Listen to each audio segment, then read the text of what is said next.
a weekly show co-produced by Asheville FM and local groups working to improve the lives of people living in the Asheville area. Opinions expressed on Open Air do not represent Friends of Community Radio or Asheville FM. If your community group would like to produce a series or episode for broadcast on Open Air, email openair@ashevillefm.org.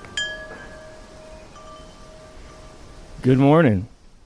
I want to welcome you back to Life on Purpose. Life on Purpose is a radio show brought to you in part by Asheville FM and Sunrise Community for Recovery and Wellness. We've got a really special guest this morning, and I'm so excited to introduce her to y'all. But first, I want to tell you a little bit about Sunrise. Sunrise Community for Recovery and Wellness is a nonprofit staffed entirely by certified peer support specialists who utilize their lived experience to provide authentic peer support, resource navigation, and education to individuals struggling with trauma that often leads to substance use and mental health issues. You can find out more at www.sunriseinasheville.org. Also, I would like to just throw it out there that any views or opinions expressed on this show do not directly reflect Sunrise Community for Recovery and Wellness as a whole. Not even indirectly. Not even indirectly. That's right. Welcome back. I am your co-host, Josh Hampton. I'm Kevin Mahoney. And so this morning we have with us right here, live in the studio, the one and the only Lauren Garvie.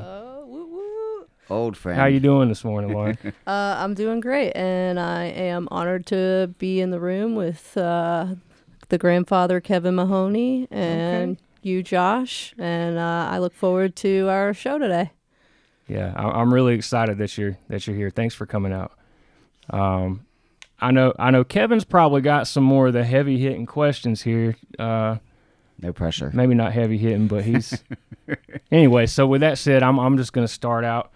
So Lauren, what if I said, tell me about yourself, what would you want to say? Yeah, so just for the people who are listening, my name is Lauren. I would say I am a person in long-term recovery. I'm recovering from our criminal justice system, from IV drug use, and also from homelessness. I'm also a certified peer support specialist. I do work for Sunrise as one of their oldest running PRN employees. I am the operations director of 2 treatment centers, Cathro Sanctuary and Pisgah Recovery Services. And I also do a lot of advocacy work as far as the criminal justice system and being out in the community and trying to support folks. That's awesome. Thank you for everything you do. Thank you. So I was not here for our last show, but Kevin was here in the studio with y'all, and he got this thing started, a mini series, if you will, on disaster peer support.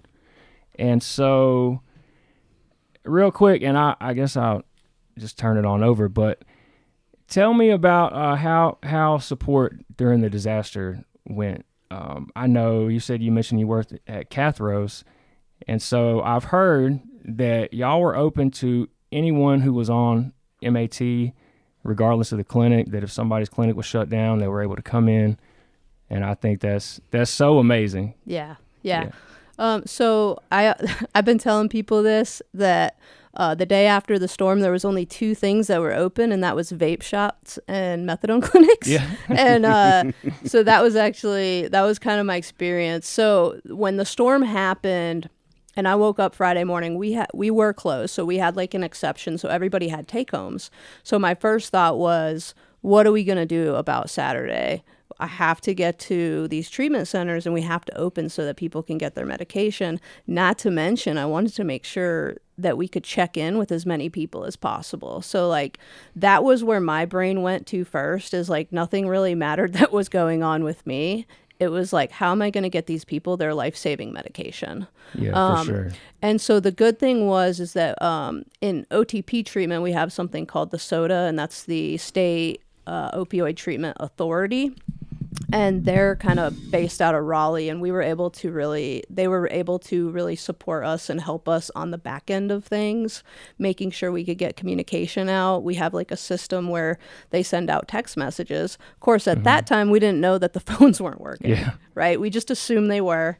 And we learned soon that they weren't. So it was very chaotic.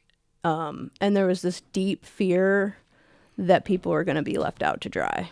And so I was able to open both my treatment centers with the help of my staff. It was not a one-man show by any means. And we were able to, I was able to get a post out online that actually like went semi-viral.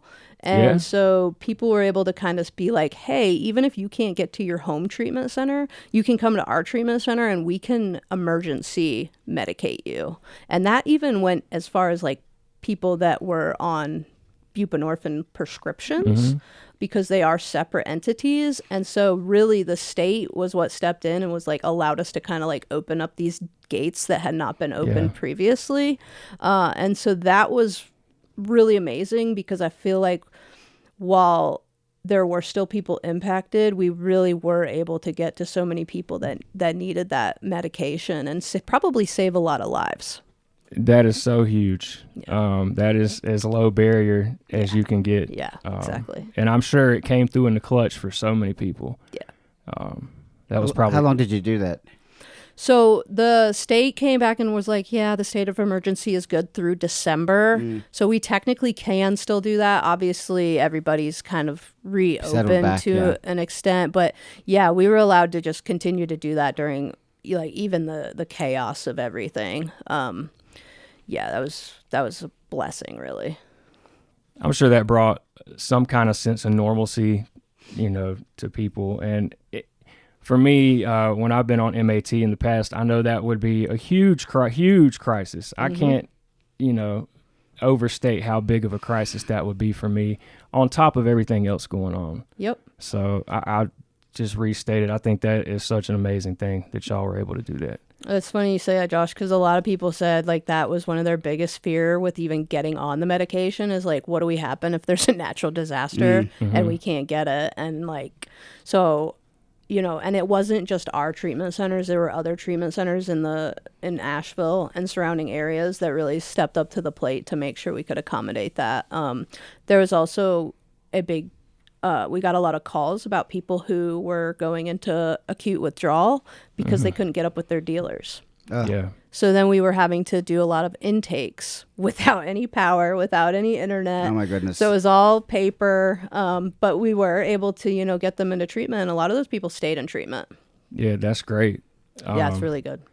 I know I won't hit too much on this, but I know like when the storm first happened, when I got out, I was trying to find, what resources were out there, try to get some water, whatever, check out the stores. But I remember driving around and seeing the trees down everywhere, no cell phone service, no power. And I was almost transported back to a place in my mind where I would be sick and in personal crisis. And it just weighed so heavily on me. The people, either on MAT or other opiates that were out there sick. And that was their primary, need at the moment, or the main thing they were worried about. So, again, that's so huge. Yeah. I had a funny thought this morning. I was virtually living in my car because it's running. I've got power hookups. I've got sat radio for entertainment, and I can charge phones. And I'm like, I'm living in my car again. This is kind of spooky. Yeah. So I just kind of wanted to delve into the disaster response as it has meshed with peer support. Like, again, we all became disaster workers inadvertently. Yeah. Mm-hmm. What have you learned in this process about the difference or the samenesses between peer support and disaster and crisis response? What have I learned? I don't Whole think new that... tool basket, isn't it? Huh? a whole new tool basket. Yeah, it's like you have to actually think about it, right? It's not something that just comes naturally. Like most of my work as a peer has come very naturally to me, and this was not. There's nothing natural about this, which makes me think that there could be more training around disaster peer support or just disaster, like how we show up. It is one of those things though, like the human. Like our senses just kind of intensify and we just figure it out. But when I like think and reflect on it, it's like, what else needed to be done? I don't know. It just kind of feels like, I don't know if you could prepare for something like what happened, there were some like in the field that I was working in, there were some things that were already in place that were very helpful. But like, you prepare for a power outage, but you still got internet. You prepare for the internet going out, but you still got power and water. You prepare for like one thing going out, but all three, that was a different beast. And so I don't really know what could have been done. I think we've obviously learned from what's happened, and we can put things in place. I always say practicing scenarios is a good idea. I just don't think anyone ever thought it was going to be to this magnitude. It's like someone drives through your treatment center because they accidentally put it in drive instead of park. You're going to handle that, and the next day you're going to kind of go about your business. Yeah. Helene showed us that is not the case. You're going to be dealing with this for a long time. So yeah, it's a different beast for sure. What new friends did you make along the way in terms of the other disaster response teams? Like EMSs, and you probably have a relationship with them anyway. We're paramedics, community paramedics. Yeah, I made a lot of new friends. In my professional career, I was able to get a lot closer with some of like our state people. I had a lot of people who I didn't talk to every day that would just check on me, and that even just now, like that speaks a lot to me. Like someone just sending me a message, like, "Hey, I'm just checking on you." And this person never really talked to me before. So that felt good. Just the kind of like simple conversations, like you take away all the logistics of like the everyday thing we do as professionals in this field, and you actually just get to sit down and be human with somebody. I think we miss that a lot in especially like state where the state is over things. There's so much paperwork and barriers, which that's a different subject, but I'm happy to talk about it. Is like there's like all that paperwork that's required, how you really lose that face-to-face human experience when you're you're pushed to complete so much. And Helene, or the hurricane, it kind of slowed everything down, even though everything was so chaotic. Because when you were just sitting there with that person, it was just you and that person. Nothing else was going on except like, how do I support you through this? And so many people, if we weren't dealing with somebody passing away from the hurricane or someone losing someone in the hurricane, we were dealing with people losing everything. We were dealing with missing family members. I mean, the crisis was really just almost unbearable how much we were dealing with. So, at both my treatment centers, almost 400 people that I look over, and all of them from Tennessee through to Bat Cave. I mean, everywhere that was affected, I have people. I've had patients airlifted out. I mean, all kinds of stuff. And so I really think I got to have a really human experience with the patients and the people we serve that I hadn't been able to have before. I finished 3 books.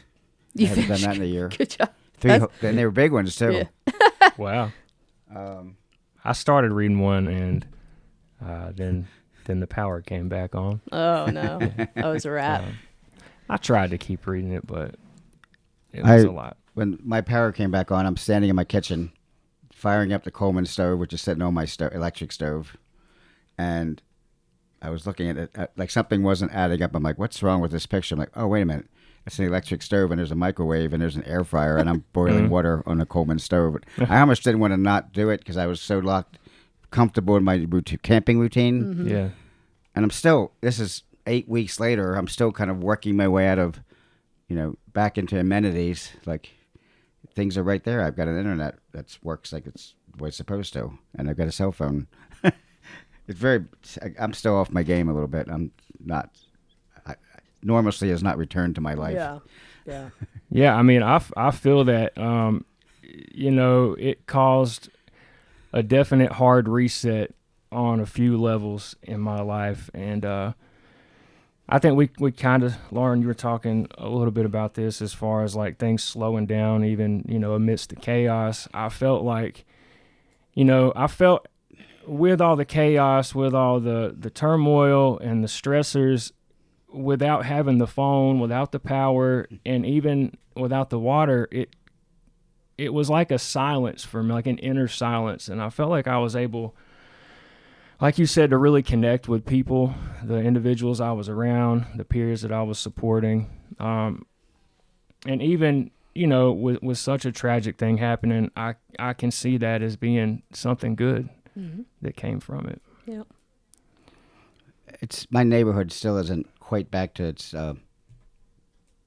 census before the storm. I mean, everybody booked. Literally, I was the only person on my street left for, and it's a cul-de-sac, so it goes up a bit, but without having street lamps, it's amazing. As soon as those lights go out, how scary it is.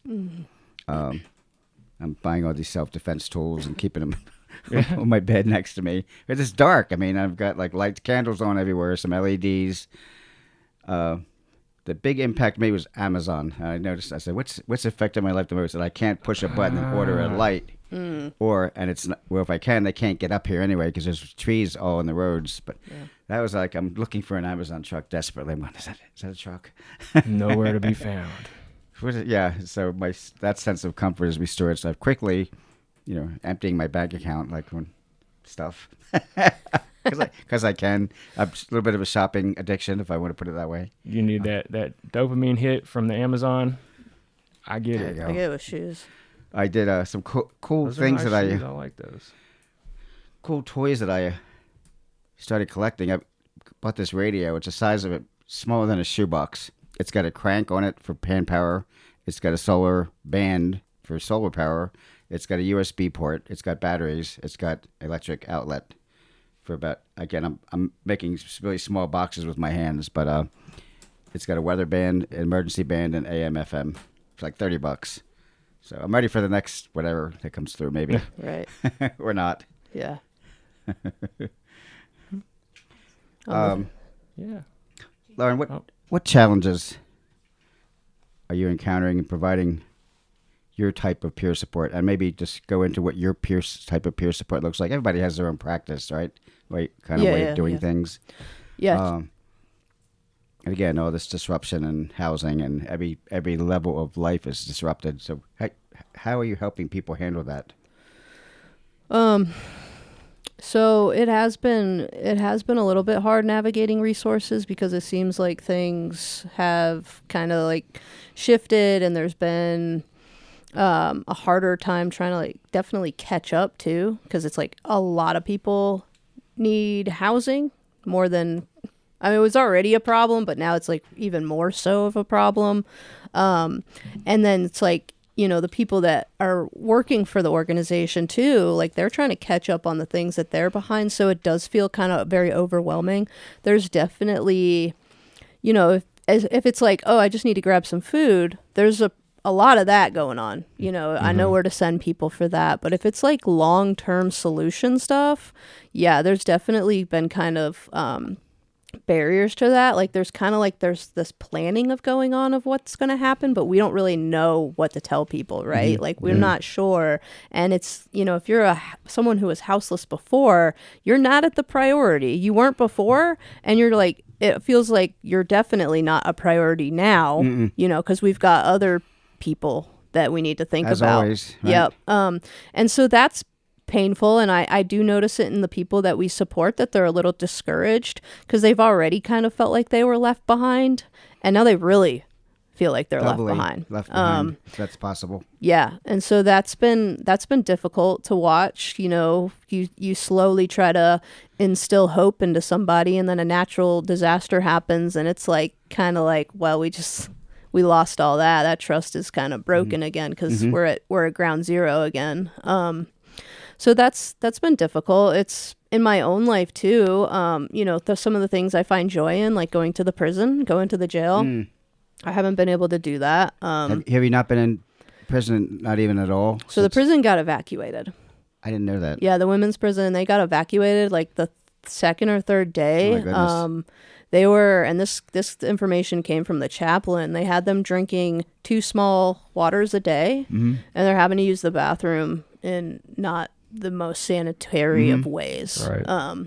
So they just dispersed them? They got a bus in there, and they were able to get them to Raleigh, the main women's prison. So there's talk that they'll be back in March, but they're not gonna tell people when they're moving them. But Right. so that was a big thing for my own well-being. So that's been something that I miss. I've noticed with some of the women that I do talk there, I have a girl that she's getting ready to get out, and the house that she was going to move into is destroyed. So we're trying to come up with a home plan for her really fast. I'm working with other organizations that work with the reentry process.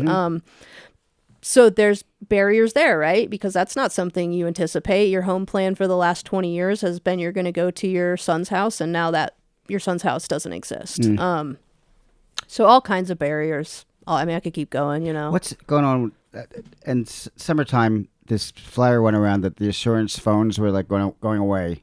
Then they were going to add another month to it. And, I haven't heard anything new about that. I haven't. I actually had someone still today on. ask me about phones, about the free phones, and I don't know where to go with that.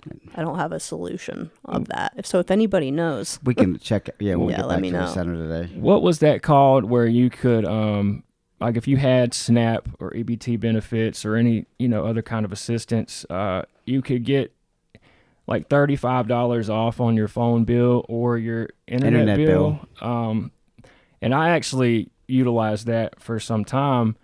And so I think back, June or July, I got the message saying that, there's going to be, this is the expiration date and we're going to offer this, this, and this.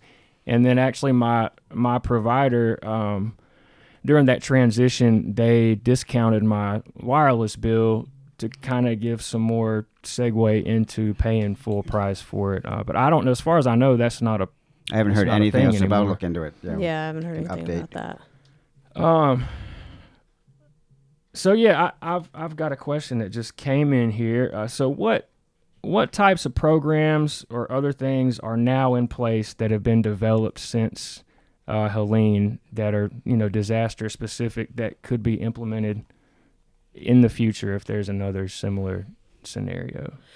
So I can just talk based off my experience. So I know there's some hubs for distribution in the area, and a lot of those are in Swannanoa. There's one right off exit 59, and then there's Silverados, of course.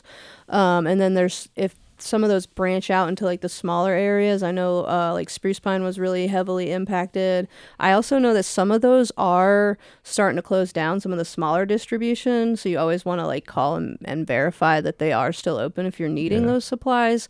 That's just, for your basic necessities. Right. As far as new programs that have opened since then, I'm not really super familiar with new programs that have opened. I know that there's a lot of money coming in through some of the LME MCOs via, and I think there's hope that money can be used in some kind of disaster relief. I just don't know if those programs have been developed or if that money has been distributed.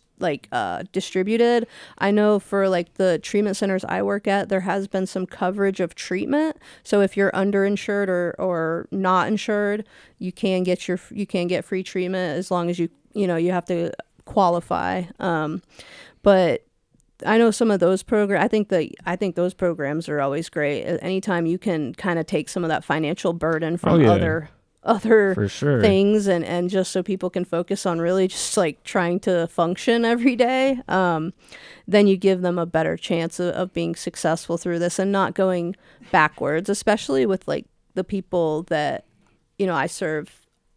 Something like this disruption could really knock somebody back. And if we we as peers or as programs or financial means can do anything to try to alleviate some of that, you're going to have better outcomes. Yeah, I think, the financial aspect is huge. An individual could be moving forward in their recovery and then be getting set back financially, and that's counterproductive. Yeah, for sure. So that's awesome that y'all are able to help the underinsured and uninsured. I'm wondering, back to housing, what's going to happen with landlords and evictions, and are they going to suspend this thing for a while like they did, like COVID? Yeah. I haven't heard anything there, but I did hear about the $500 restaurant workers benefit. I don't know how to apply for it yet, but I'm going to look into it. Service industry. What service industry, right? Right. I hadn't heard of that, so it's good to know. Mm-hmm. So if they worked in the restaurant, they're getting... They can apply for it. It's a grant. Okay, that's great to know. That's good, because a lot of the people we serve definitely worked in the Absolutely. restaurant. Yeah. Okay, awesome. I feel like we were really blessed to be able to continue working in the capacity that we were working in, even though we had to switch gears as far as the support we were offering. I've spoke to several people who one did work in a restaurant, and that restaurant's no longer there. It was in Biltmore Village. Mm-hmm. And so that left them not only with disaster and just recovery from that, but looking for new employment. Mm-hmm. Yep. That'd be a good program, is like, how do we help people find new employment? Yeah, for sure. So we at Sunrise ran into this, they ran into us, this organization called AmeriCares. Mm-hmm. I wasn't familiar with them until they got here. And they are like disaster therapists, not doing therapy per se, but doing disaster psychoeducation. So I had a one-on-one session with really, really good. I'm very dubious of those kinds of encounters. And I'm like, okay, what do you bring into the table? And she brought substantial education on what that community emotional response curve looks like. When I was like, hey, that's what I'm going through. It was just a mirror of the volatility, the ups and downs, and what to expect a year down the pike or 6 months down the pike. It really kind of set the table a little bit in terms of orienting me. It was a really good compass. And then the next day or 2 days after that, we had a group called a decompression group, and again, more of the psychoed stuff about community disaster response and individual response, but just to vocalize a little bit. It was the day after the election. Everybody's freaked out. On top of being freaked out. Yay. Yeah. I think AmeriHealth Caritas, their center is hubbing stuff with some services. That's over on Ashland Avenue. I don't know any of the Medicare companies that are doing like active stuff. Do you guys have you heard anything? I don't know. WellCare, Blue Cross Blue Shield. I know AmeriHealth for sure is. May not be operating in like the same capacity, but some of the groups. There's several things that go on there. An organization, Western North Carolina National Speakers Association. We're still meeting there. Okay. So any other groups that support Sunrise is groups doing aren't they doing a support group around Helene? I believe so, and I should have the details about that. I don't know if it's like Sunrise specific, but I do feel like our space is being used. Yeah, I think that's correct. For a group. Our space. Well, the drop-in center? 209 Tunnel Road. 209 Tunnel Road. That's Zach Penn. He's doing it. I think it's today at 12:30. Today at 12:30? That sounds right. We're going to get him on. I was supposed to call him over the weekend, and I couldn't get through, but we're going to... Having Lauren in itself is a gift, so there's plenty to mine there. Yeah, for sure. You're a gift, and that's... I was thrilled. That's the only time you're ever going to hear me say that to you. You know that. But the rest of the time, you're a pain in my butt. Yeah, that's not true. Yeah, Lauren and I go back several years. All the way back. All the way back. We're getting a little closer to the end of our show today. And Lauren, I wanted to ask you about like self-care. Like how has that been Good one. For you? Like, has it been a struggle wanting to prioritize others' wellness above your own? Like, where did you find a balance within, that struggle, if it was a struggle? Yeah, it was definitely a struggle. It definitely didn't seem like anything was about me when this happened. It was about everybody. And that's I could definitely, when I reflect on it, see how I was probably in a trauma response because like I did not stop to think about myself at like the first week and a half until finally my body just kind of shut down and I just stepped away from like everything for a good week, like including like my workout routine. And I was my routine too, like I always got up, took a shower and drank coffee. Like I wasn't even doing that, and I thought I would never give that routine part of my routine. It was up. tough for me too. And it was because there's no power, so it was like I couldn't get up at 5 a.m. and start the grill and make myself coffee, so I would just go without. I just learned or I drink cold coffee. But yeah, I was not the greatest at my self-care. And even like up to this point, I don't know if I'm someone who likes to kind of look back and reflect on my experience, and I haven't really done that yet. So it's still really like emotional for me sometimes when I think about like, because I would work all day from like 5 to 11, and then I would go and volunteer. Or, like I went out to Bat Cave, I was running supplies. So like from 5 a.m. until 9 or 10 at night, I was just doing hurricane stuff. And I haven't probably sat back and really processed that. Like I know what happened, but I don't really know how it made me feel, even right now. So I did not practice good self-care, so don't take my advice on that. Okay. But I'm back into a routine. I do get up and drink my coffee now. I take showers. That's a game changer. and, Coffee and showers. Yeah, I'm eating, meals. So I'm getting back into it to a point where hopefully I can look back. I'm in therapy, more than just the hurricane, but that happens to be the subject right now. So things are getting better for me, but I wasn't good at practicing self-care during the initial hurricane. I'm getting back into it now. How did you get hooked up with going out? Did you go to Swananoa too? Bat Cave, where else? Spruce Pine, Bakersville. How'd you get into that? So there was a organization from Greenville called Venture Unknown, and so they specialized in some of these operations. They would get intel, and then the intel we would send out, groups depending on how big of a operation it was. So like when we went to Bat Cave, it was just we had 2 guys from Pennsylvania, and they had like a $20,000 drone. I mean, it was like military grade. Wow. And then we had the ATV because there was a giant landslide. Luckily, when we had gone down there, the landslide had been moved, so we were able to actually get down into Bat Cave. And then we set off the drone just to see like the damage, to see how far, if we needed to get supplies, if there was anybody being like, help me. Roof, and then the National Guard got there, so we decided that we needed to bring the drone back because they were in their helicopters and on foot. Right. We didn't want to get in their way. But we were able to like get, there was a diabetic that needed insulin. We were able to, get people some pretty basic needs. And, a lot of the fire departments in those small areas had already had like their supplies going, water. And so if someone did have to walk down and get supplies, like most of those were within a few miles. But yeah, that's how I got into that. And it was an experience. Bat Cave was unbelievable. I mean, I don't know if I could describe it. It was very eerie. It was a very eerie thing because it wasn't just about the flooding. It was like the trees, houses submerged in mud. It was just, I don't want to like re-traumatize anybody. No. But I feel the same way when I go down Biltmore Avenue. Yeah, very traumatizing. I look at it, I'm like, am I in the same dimension that this is in? Yeah. Just 2 months ago, I was eating here.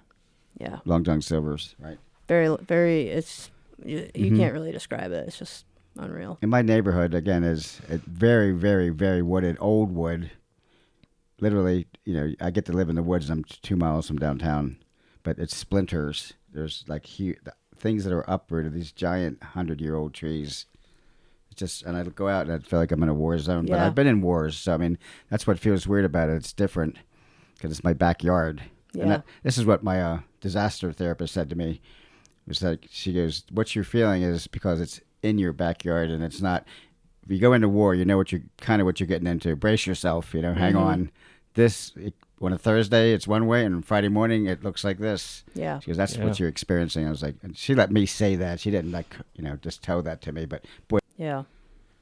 I didn't realize how much, it really affected me to begin with. And, I'm trying to get in and process that. But I felt like because I didn't suffer loss of property or, my family was safe. I had a lot of some loved ones that lost, a substantial amount of possessions, but their life, they had their life and they were still there. But I think I was like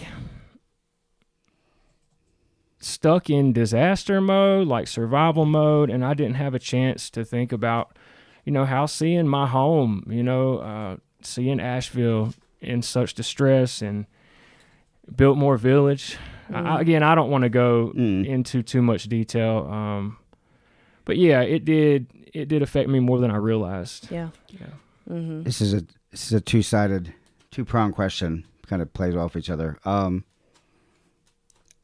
How did you see the community showing up for the community? Yeah, that brings a smile to your face, right? Because it's like that was incredible.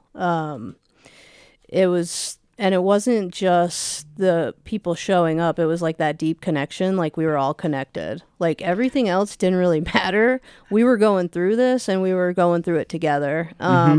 And having that like deep connection, even through something so tragic, is something that I don't think everyone gets to experience in life. And I am super grateful for that. Just the hugs from strangers, the people like, hey, I don't know what I'm doing, but let's figure this out. And like, you figure it out. And like, people just stopping just to be nice. The community showed up and showed out in Western North Carolina. And that was a couple great. days after when things started, a little bit of normalcy, they had a Starlink station in the parking lot where Fresh Market's at up on North Merriman, and Fresh Market was just giving out water. You had to come and get a number the day before. They said, come back tomorrow, trucks aren't unloaded yet. I was amazed at the tranquility of the crowd for one thing, and it was like, okay, you need to move up here, go ahead. I'm in no hurry to do this. No hurry, no jostling, nobody yelling, everything was orderly, so to speak. That was my first impression and first time out. And I went like, wow, okay, that feels different. Also, my philosophy about hugs. I mean, I have not strangers, but somebody who works at Angles that I know because I see him every day, or my comic shop. I'm like, what are you doing? Yeah, I'm hugging you. Yeah, I know about your hugs. Okay. Or not. Maybe, and a piggyback off that question is, I mean, if you had snapshots in your mind, and I'm not the bad ones, but maybe there's moments of beauty or goodness that maybe you took a second at the end of the day to look at the sunset or something. Anything come up to you like you stored some really good memories or snapshots away? I'll tell you a quick story and hopefully not cry. So I was at Pisgah, which was in Waynesville, and we actually did flood. We didn't flood bad, but we took on some water, and so we were ripping up the carpet and we were closed, and this girl walks by the back door and she asked for me by name, which I thought was strange. And they're like, hey, there's a girl back there and she's asking for you by name. And so I walk back there and she says, I know you probably don't remember me, but I just want you to know that you really spoke to me when I was in prison. And I want you to know that I know you think some of us don't listen to you, but I got out and I listened. And then she said, I lost everything, but I'm going to tell you right now that I'm not going to let that hinder my recovery, and I'm going to get some resources right now. And awesome. she took off on foot to go get herself some resources, and I just was like... Kind of like your mouth open. And I needed that, because that was like day 3. And so I thought that was pretty incredible that this girl had just lost everything, but she was going to keep going. Yeah, she's going to keep going. And she stopped by. And yeah, that was a really incredible moment that I won't forget, along with other moments too. But that one really obviously fell in my heart. So I would say my neighborhood is eccentric, somewhat upscale, eclectic. I've lived there for a year and some change, and I haven't said jack anything to anybody. All of a sudden, though, I mean, with water pouring down the middle of the street and trees blocking people's driveways, everybody was out with chainsaws and helping. I just had more conversation than I had in a year, if not more so. It was funny. You know, I'm kind of ironic, and I'm kind of sitting back in my own smirky, like sarcastic, cynical way. Like, oh, it takes this to bring people out, but it brought people out, and I'm okay with that. I mean, I'm not like taking anything away from it. So now it's kind of retreating back to like, oh hey, back to lights are back on though. My bears are not any worse than they usually are. They're just there. They're just chilling. So chilling. the bears, right? Yeah. They're just waiting for trash day, which is today actually.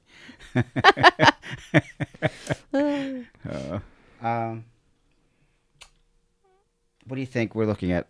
What have you heard down the pike for 3 months, 6 months, a year? What do you think we're in for?